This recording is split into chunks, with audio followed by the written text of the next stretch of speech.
Class 11 প্রথম সেমিস্টারের ছাত্রছাত্রী বন্ধুদের জন্য ধারাবাহিকভাবে বাংলার সাজেশন ভিডিও আমরা পোস্ট করছি। প্রতিদিন 25টা সবচেয়ে গুরুত্বপূর্ণ প্রশ্ন আমরা পোস্ট করি এবং সেই প্রশ্নের উত্তরও বলে দিই। একই সঙ্গে এটা তোমাদের একটা অনলাইন টেস্ট, তোমরা দেখে নিতে পারো 25টার মধ্যে তোমরা কতগুলো পারছো আর কতগুলো পারছো না। যাই হোক, সময় কথা বলে নষ্ট করব না, সরাসরি চলে যাব আজকের মূল ভিডিওতে। একটা আবদার, ভালো লাগলে ভিডিওটা লাইক করো, বন্ধুদের মধ্যে শেয়ার করো, তোমার মূল্যবান মতামতগুলো অবশ্যই কমেন্টে লিখবে, যাতে তোমাদের জন্য আরো নতুন কন্টেন্ট তৈরি করবার আমি অনুপ্রেরণা পাই। তাহলে দেখে নিচ্ছি আজকের পর্ব, তৃতীয় পর্ব। ক্লাস 11 ফার্স্ট সেমিস্টারের জন্য আমরা যে গুরুত্বপূর্ণ এমসিকিউ ও তার উত্তর নিয়ে আলোচনা করছি, আজ পর্ব 3। আজকে আমরা তোমাদের বাংলা পাঠ্য বইয়ে পুঁইমাচা গল্পটার যে দুটো পাতা বাকি ছিল, 12 আর 13, এই দুটো পাতায় থাকা গুরুত্বপূর্ণ প্রশ্ন যেমন আজকে আমরা আলোচনা করব, তেমনি গোটা গল্প থেকে, মানে সম্পূর্ণ পুঁইমাচা গল্প থেকে আরও কিছু গুরুত্বপূর্ণ প্রশ্ন এবং তার উত্তর তোমাদের সামনে তুলে ধরব। প্রথম প্রশ্ন, সহায় হরি মেয়েকে দেখতে মেয়ের শ্বশুর বাড়িতে কোন মাসে গিয়েছিল? খুব একটা ইম্পর্টেন্ট প্রশ্ন। পৌষ মাসে গিয়েছিল। উত্তর হবে পৌষ মাসে, অপশান ক। এবার আমরা চলে যাব পরবর্তী প্রশ্নে, 2 দাগের প্রশ্ন।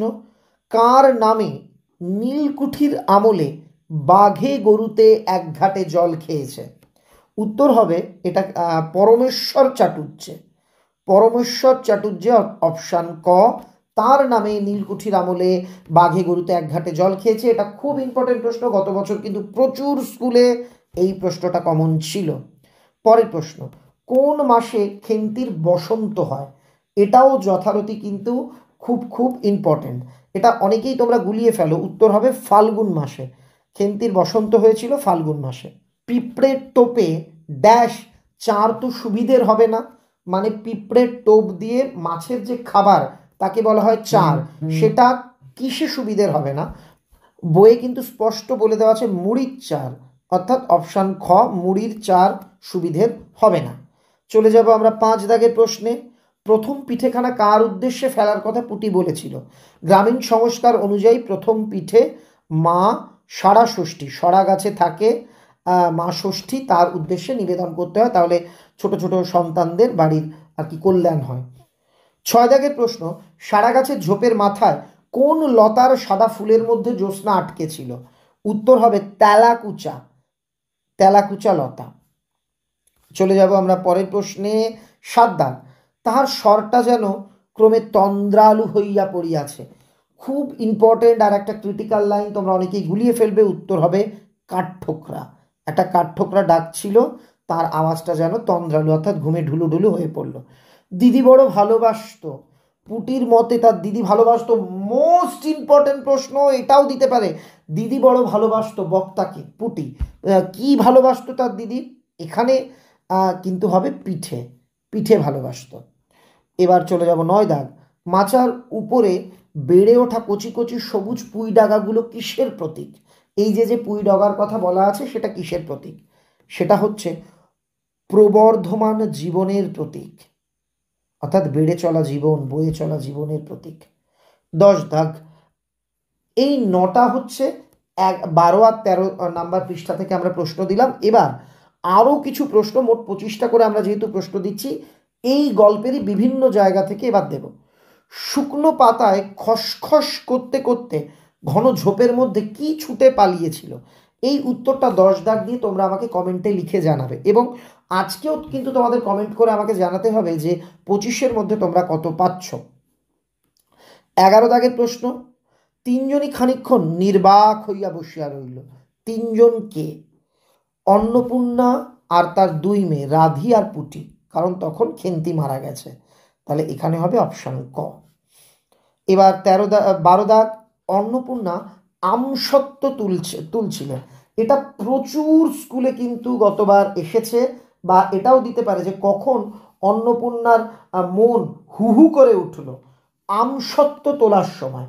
এইবার প্রশ্ন, অন্নপূর্ণা কখন আমসত্ত্ব তুলছিল? উত্তর হবে ফাল্গুন চৈত্র মাসের বিকেলে। ফাল্গুন চৈত্র মাসের বৈকাল বেলা উঠানের মাচার রৌদ্রে দেওয়া আমসত্ত্ব তুলিতে তুলিতে অন্নপূর্ণার মন হু হু করিল, এই লাইনটা কিন্তু বইয়ে আছে। আমরা কাল সকালে খাবো, কি খাওয়ার কথা বলা হয়েছে ওই মনে করে দেখো। মানে অন্নপূর্ণা প্রস্তাব দিলে এই ওবেলার জল দেওয়া ভাত আছে খা, তখন ওর মেয়ে বললো না না না দিদি পিঠে খেতে ভালোবাসে, আমরা এখন পিঠে খাই, ভাত কাল সকালে খাবো, এখানে হবে ভাত। পরের প্রশ্ন 14 দাগ, খেন্তির শ্বশুর বাড়ির লোকেরা তাকে কোথায় রেখে এসেছিল? তাকে রেখে এসেছিল টালায়, টালা একটা জায়গার নাম। 15 দাগ, আগে নাতি হোক বক্তাকে, মনে আছে ও পাড়ার ঠান দিদি রসিকতা করে আর কি খেন্তিকে বলেছিল এই আগে নাতি হোক তারপরে এই বাড়ি আসবি, তোর বাবা তারপর নিয়ে আসবে। শ্রীমন্ত মজুমদারের ছেলে 20 জমিতে কি চাষ করেছিল? এটা কিন্তু অনেকেই তোমরা গুলিয়ে ফেলো। শ্রীমন্ত মজুমদারের সঙ্গে মনে আছে যে ওই কালীময় ঠাকুর শ্রীমন্ত মজুমদারের ছেলের সঙ্গে বিয়ে ঠিক করে দিয়েছিল, কিন্তু ছেলেটা খুব দুশ্চরিত্র বলে আর কি সহায় হরি মেয়ের বিয়ে ভেঙে দেয়। সেই জায়গাতেই এই উত্তরটা আছে কিন্তু, মানে কালীময় বলেছিল শুনলাম এবার নাকি 20 জমিতে 4টি আমন ধান করেছে। আমন ধান অপশান খ, এটা কিন্তু খুব অন্য ধরনের একটু প্রশ্ন। 17 দাগ, বয়স খুঁজিতে যাইলে প্রাগৈতিহাসিক যুগে গিয়া পড়িতে হয়, কিসের বয়স? উত্তর সেপ্টিপিনের, বা এটাও দেওয়া হতে পারে খেন্তির হাতে থাকা সেপ্টিপিনের বয়স খুঁজতে গেলে কোথায় গিয়ে পৌঁছতে হয়?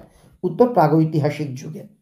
18 দাগ, কি গুজব জিজ্ঞেস করো গিয়ে ড্যাশ বাড়ি, রাজবাড়ি, মুখার্জি বাড়ি, গোসাই বাড়ি নাকি চৌধুরী বাড়ি?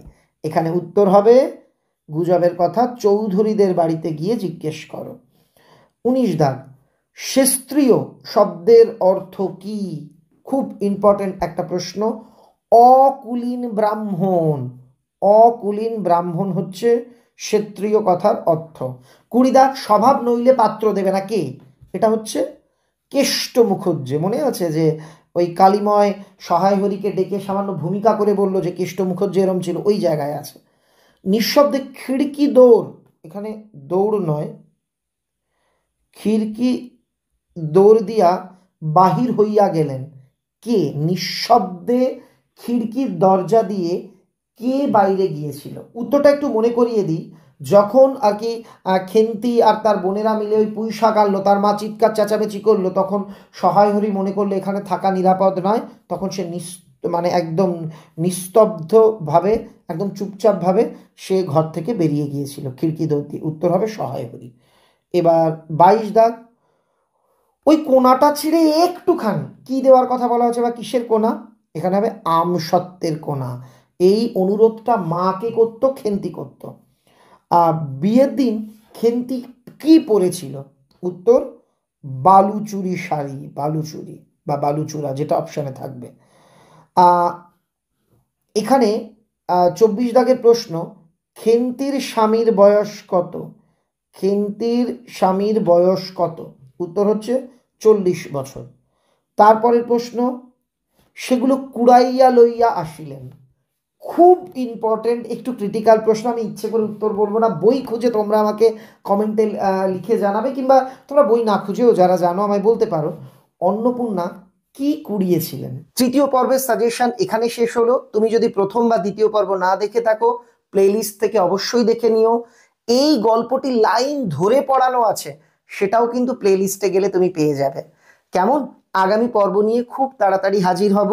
সবাই ভালো থেকো, সবার জন্য রইল আমার অনেক অনেক ভালোবাসা।